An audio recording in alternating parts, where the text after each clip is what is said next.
State government's got a quorum, and we will call the meeting to order, and clerk call the roll. Senator Tom Butler. Here. Senator Chris Elliott. Here. Senator Arthur Orr. Senator Gerald Allen. Here. Senator Greg Albritton. Here. Senator Dan Roberts. Here. Senator Lance Bell. Here. Senator Keith Kelly. Here. Senator Coleman Madison. Here. Senator Marika Coleman. Senator Robert Stewart. Here. We have a quorum. Got a quorum. The three-bill agenda today. The first bill on the agenda is Senate Bill 134 by Senator Allen. Senator Allen, you're recognized. Sure, thank you. Committee, this bill here is further defines about a water system, and it's a very simple bill, and we do have an amendment, Mr. Chairman, that we need to adopt. We'd like to go ahead and move that amendment. I think every senator has an amendment in your packet there, a copy of it. Good. I have the amendment, and I'll offer the amendment. Clerk can read the amendment. The amendment had several entities that approached me with some valid concerns, and we accepted the amendment. It does make sense. For instance, like if a corporation or has a reservoir behind their facility, and they use that with their facility in their production of the products or whatever, or on their farm issue, that does not it's not included. So that's what the amendment does. Very simple amendment. So with that, Mr. Chairman, I'll make a motion to accept the amendment. All right, there's a motion to accept the amendment. I've got a question, but I'll wait till we get the amendment done. Okay. Is there a second to the amendment?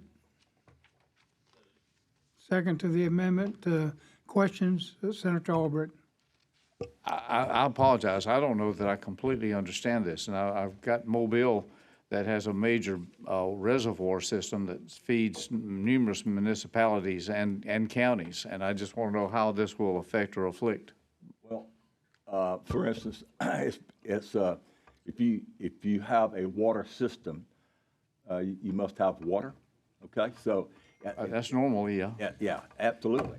So it's pretty pointed and dry on that. It's just further defines the water system at large, and so that's if you look on the first page on line 8, this bill would provide that any reservoir used in the collection or storage of water is part of a water system. So that's just brings some clarity to the current code. When you the water system, is that a water system like a water authority for water distribution to users, or is it a water system? For instance, in creeks and streams. For instance, let's just say a city or a town would like to sell their system to a private group, then the water, the source, the tank, the reservoir goes with the system.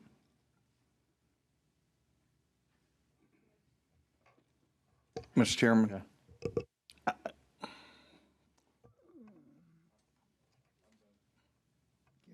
Who seconded that amendment? oh, Kelly did. Senator Kelly. Mr. Chairman, Senator Roberts. I have a similar question. I'm very confused. For example, in Jefferson County, you have water, 3 or 4 different water sources, and I'm totally unclear what would happen to those water sources in the event of something happening to the water source there. And it sounds very similar to what Senator Albritton was saying as well. You may have more than one water system who utilizes a common lake or reservoir, and it would not travel with that change of ownership there.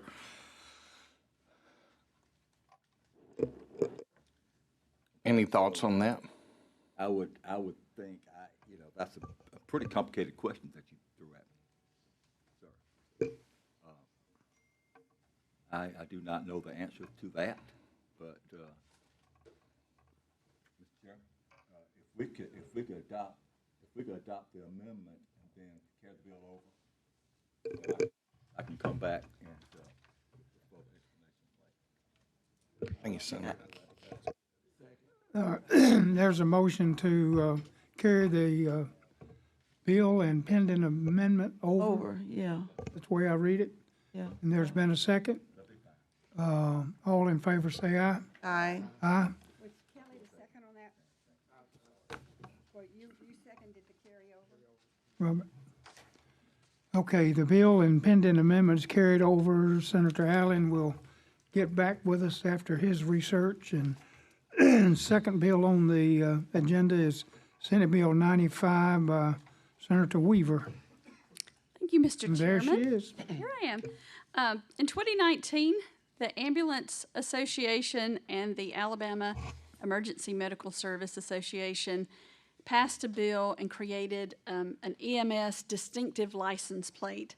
And the purpose of that at the time the bill was passed was to generate revenue for their charitable organizations related to EMS. But that bill failed to direct those proceeds from the tags to go to where it was intended to go. So since that time, the almost 1,400 tags for EMS that have been sold have gone to the general fund instead of to their association as it was intended to be. So today we just want to fix that and, sorry, sir. Send the money back to its rightful owners as who it was intended for. So I think that you have a copy of an amendment that I also have here, and it just is a technical, I think, amendment to clarify a couple of things. Mr. Chairman, do you have that amendment? I have the amendment to Senate Bill 95 that Yes. clarifies that Alabama EMS Association is actually the Alabama Emergency Medical Services Association. Yes. It just clearly spells Yes. that out. And so I'd like to ask that we adopt that amendment. All right, I move adoption, second by Senator Allen. All in favor say aye. Aye. Aye, and the amendment's adopted. Okay, and Move for favorable. Senator Albritton, did you need to have some dialogue? I would like to ask one question, if I may. We don't want to cut your water off. You're so kind. I have a question, Senator Butler.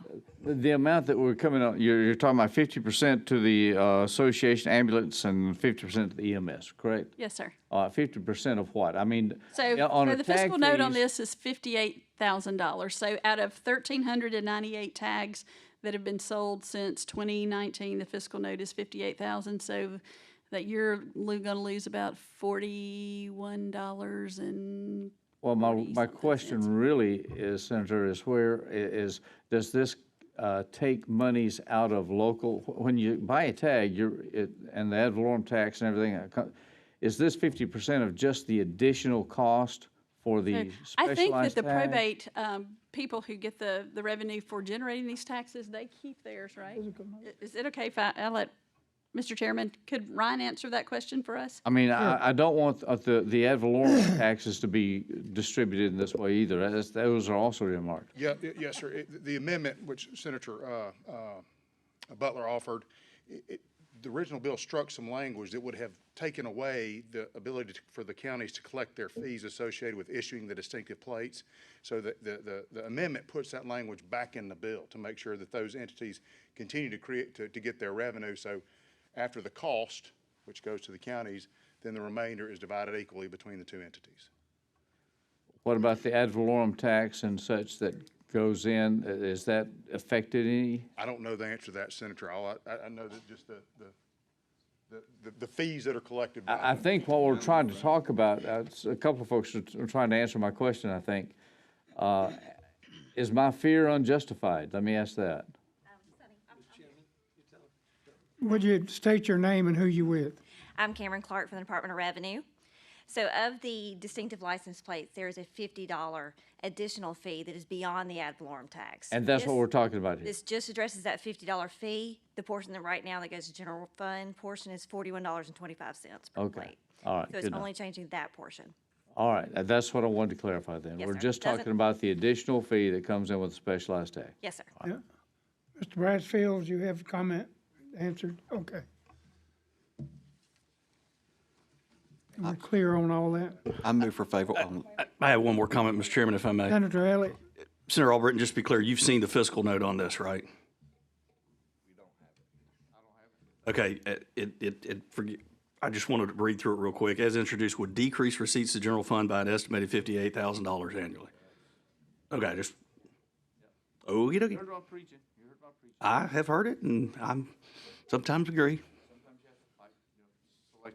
Thank you, Mr. Chairman. all right, the amendment has been adopted. Is there a motion I on the move for bill? favorable. Bill.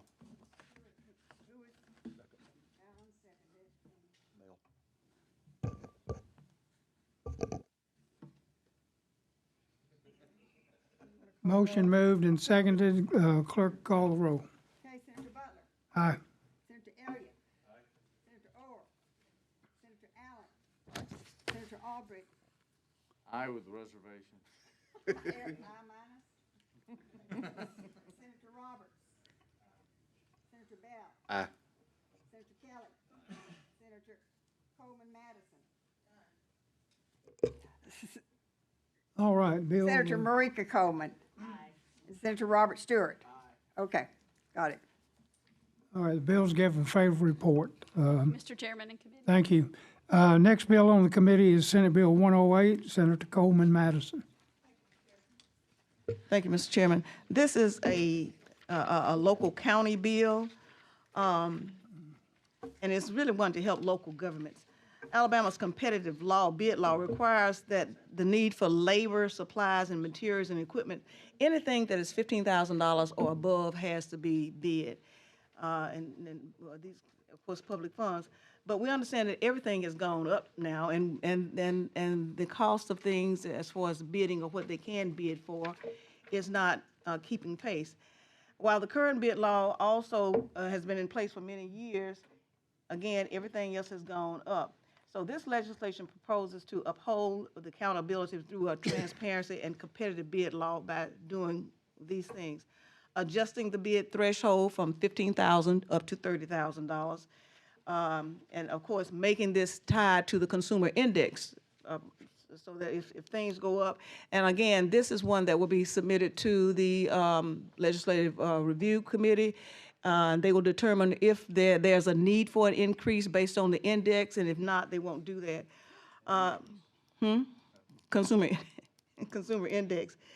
It also allows that for informal bidding when there is no bids received,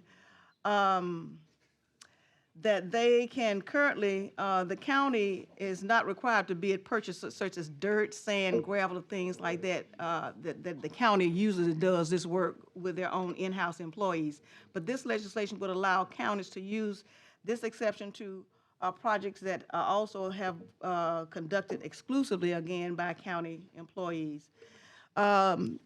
Basically, this is something that's going to help counties. The expenditure of funds in repair for off-highway construction, again, they are increasing that from a gross rating of 25,000 pounds or greater. These are heavy machineries and those types of things that they are doing work on road work. that is not more than $40,000. And again, this is something that's going to help local governments. If there is an issue where there's an emergency that comes up and they are required, for instance, it could be a safety issue that you got to repair something right then. So what they will do is that they will get 3 quotes. They're required to get this, and they have to have documentations or meetings to document that they have gotten these price quotes adopted by resolution as far as the nature and circumstances of why they're having to take this particular action. And they all proposed purchases cannot exceed over $30,000. They have to be advertised as well. So the transparency is there for that. Mr. Brasfield, do you have any comments on the county bill? Mr. Chairman, thank you. As Senator Coleman Madison said, this is kind of a comprehensive effort for us to update the bid law, addressing a number of problems that we face. We met with the examiners of public accounts, reviewed all of this with them, and so we recommend your approval, Mr. Chairman. Senator Roberts. Mr. Bradford, we use the word responsible and responsive bidder a lot. Help me understand I understand what that means. Could you clarify that? Yes, sir. Let's assume we're buying tires, and we specify a certain size and a bunch of other stuff. I'm not an expert on tires. You submit a bid, and it doesn't comply with the specs of the bid. You're not a responsive bidder. For you to be a responsive bidder, your bid has to comply with the specs. Okay. Thank you, sir. Any other questions, comments? I'll move approval. Senator Coleman Madison makes a motion to favor report, seconded by Marika. Senator Marika Coleman. 2 Colemans right here, okay. L and C. Any other comments? Call the roll. Okay, Senator Tom Butler. Aye. Senator Chris Elliott. Senator Orr. Senator Allen. Aye. Senator Albritton. Senator Roberts. Senator Bell. Senator Kelly. Senator Coleman Madison. Aye. Senator Marika Coleman. Senator Robert Stewart. We have a quorum. And Mr. Chairman, just let me add that this is a companion bill to House Bill 51 by Representative Ellis. So we might get that up first. Okay. 10 ayes, bill's given favor report. Any other business? If not, we're adjourned.